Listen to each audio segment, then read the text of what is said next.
Hi, this is Eric Pepke, narrowcasting for Dead Man Video. My pronouns are Bwana, Bwana, and Bwanas. I answered a big nose too, but that's a little bit long for a pronoun. I am narrowcasting from the lovely and excruciating South Wilmington Men's Shelter. And Lewis over here is putting up with me making this crazy video about quantum mechanics. Alrighty, good luck. Now, whatever I'm going to talk about, I am not going to talk about quantum mechanics. You can think about anything, but don't think about quantum mechanics. Whatever you do, don't think about quantum mechanics.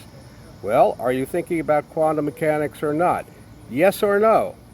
Alrighty then. Now, if you really do want to know about quantum mechanics, I suggest two sources. One is Suskind's little book. I found out about this from a prisoner who was a physicist.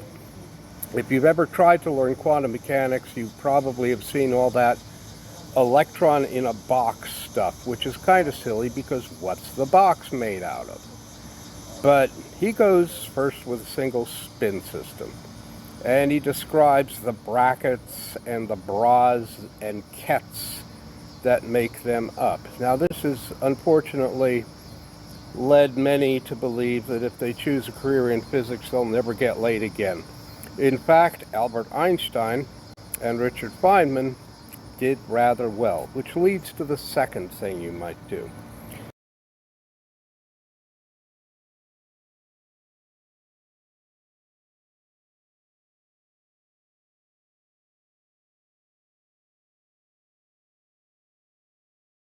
That is really going to make your brain hurt. But after you get through the brain hurt, you'll find that it makes quite a lot of sense and is pretty simple to think about. But in order to do that, you're going to have to get over some kind of psychological problem, something that's well defined, or at least fairly well explained, by cognitive science. See, in order to think, you have to use a brain. You can't think without a brain. And brains have a problem. Actually, they have a few problems, but I'm going to only talk about one. And that is that in order to understand something new, you have to understand it in terms of something you already know. So how do you ever learn anything? Well, you get born with a lot of stuff built in, and some of this stuff is from your ancestors a long time ago.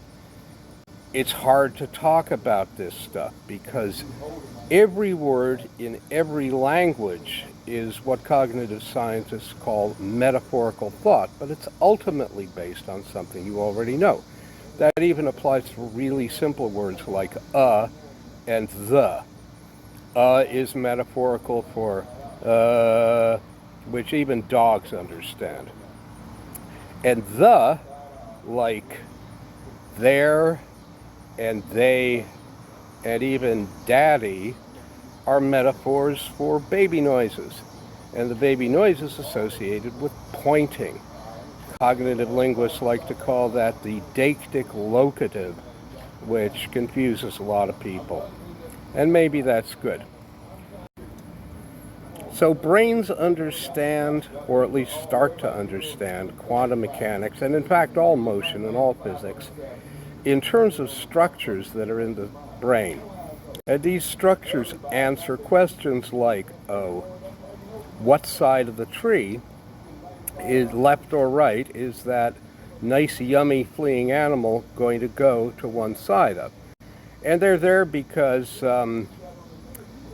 if you don't do that quickly, you miss lunch, and if you miss enough lunches, you die, and you don't get to leave offspring. And so all your ancestors were creatures who got those brain structures, and you inherited it from them. I can't really do anything to give you a good intuitive understanding of quantum mechanics because it doesn't exist. All our experience is with big stuff. And the way things work with little stuff is very, very different and very difficult to understand. What I can do is give you a better metaphor than the ones most people learn. It's just as wrong, but maybe it's a little bit easier to swallow and you'll be able to get over the hump easier, or tunnel through the hump, as they say in the quantum mechanics biz. First, I'm going to go through a couple of the popular metaphors, the ones I don't like. The first one is, unfortunately, due to Richard Feynman, and it's the idea like this. You've got a machine gun, and it's spitting out bullets, and it's going rat-a-tat-tat, and it's wobbling around so you don't know exactly where each bullet is headed. And it's going through a wall with two slits. And you think it would make two stripes on a wall behind it like this, but that isn't at all what happens.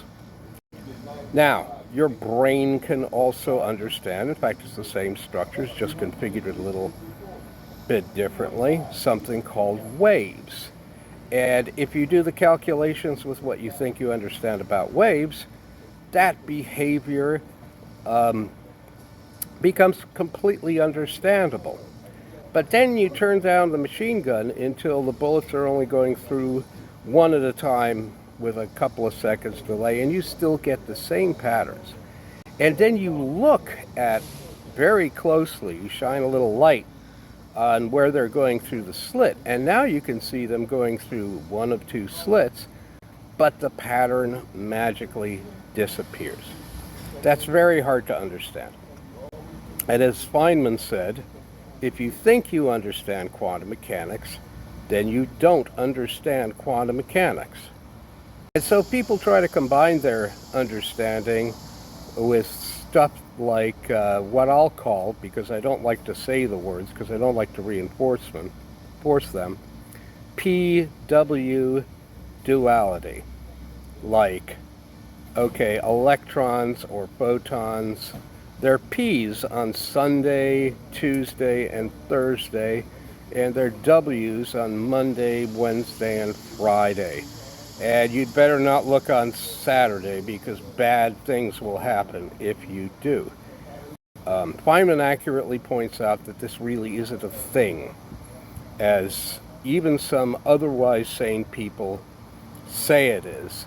It's really a name, a term for a kind of confusion that people had for a long time. So I'm going to introduce a metaphor that is still wrong, because you can't really make any metaphor that's accurate to the mathematical level, but is a lot easier to understand. Electrons and photons and everything else, well, they're all like raw eggs. You have a lot of experience with eggs. For example, you'll find it's really difficult to cut a piece off of an egg. If you cut off the egg white, and you just leave it in the bowl, it's probably just going to blob back together. You could cut the yolk, and that has a problem because it cuts a membrane, and then you get sort of a big blob. But we're dealing with idealized eggs. Let's imagine that the egg is perfectly smooth, it's thicker in the center, and it's less dense near the edges. But if you run a knife through it, it's really not going to make much difference except in the very short term, because it will blob back together. Now this never happens. You never get two eggs out of one. And you may think that you could get such an egg, and maybe sort of kind of you do, but it's always when you're not looking, and it's always when you're not looking closely enough to see what happens. So let's take these eggs and throw them at some fences. If it's something like a picket fence, well, you know, the gaps are pretty big and wide, and they're separated by a lot of wood. So you can say, well, the egg is probably going to go splat, or it's going to go through one slit. If you throw the eggs at something like a fine screen, well, it's never going to get through because it would have to get too separated, and so it's just going to bounce off or blob onto it. But if the slits are just the right size, or approximately right the size, of maybe about the size of the actual egg, more or less, then you'll see that they can go through, but you're not really sure whether they got cut in half and just blobbed back together, or they scooshed over, or what. There's a lot of sloshing involved here, and a lot of stuff where a part of the egg is sort of sloshing off another part of the egg, and this affects the direction in which the egg is going to go after it gets through the slit. And you can measure that, and you come out with a pattern. And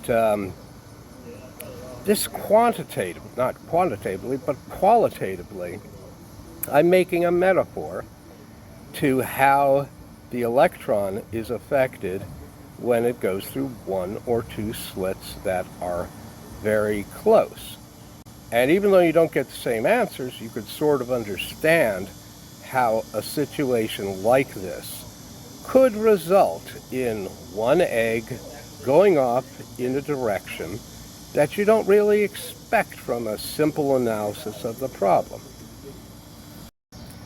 So you might want to know what exactly is going on with the egg. So you get a camera with good focus, and then you shine a light at where the egg is going through one or two or both or neither slit.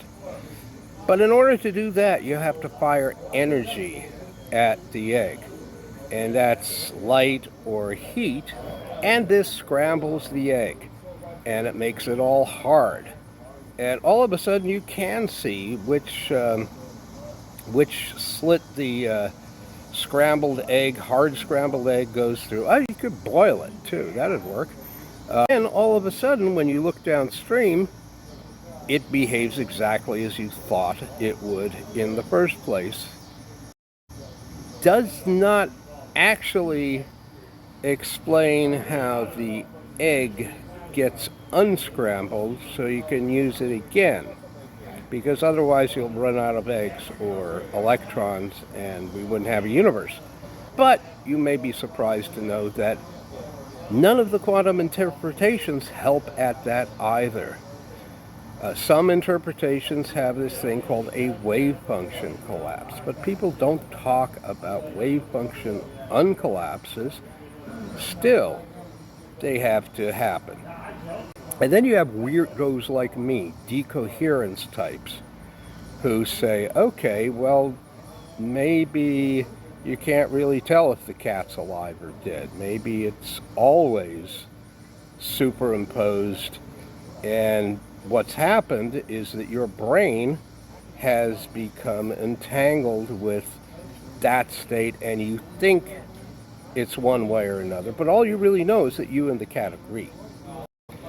Now, I had an almost girlfriend who was interested in Schrodinger's cat, but she was afraid to look it up because she liked cats.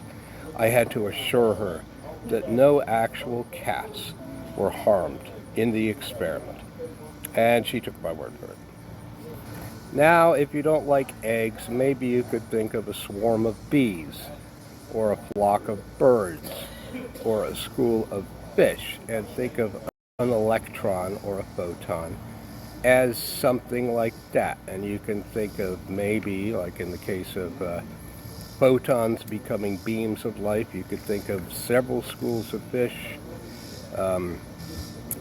coming together, except they're different fish, so you could always sort them out at the end, and like clings to like, and so on.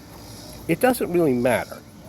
You're never going to get the right answer doing it, but you might be able to calm your brain down long enough to read a book or watch a video. And that's all I have to say.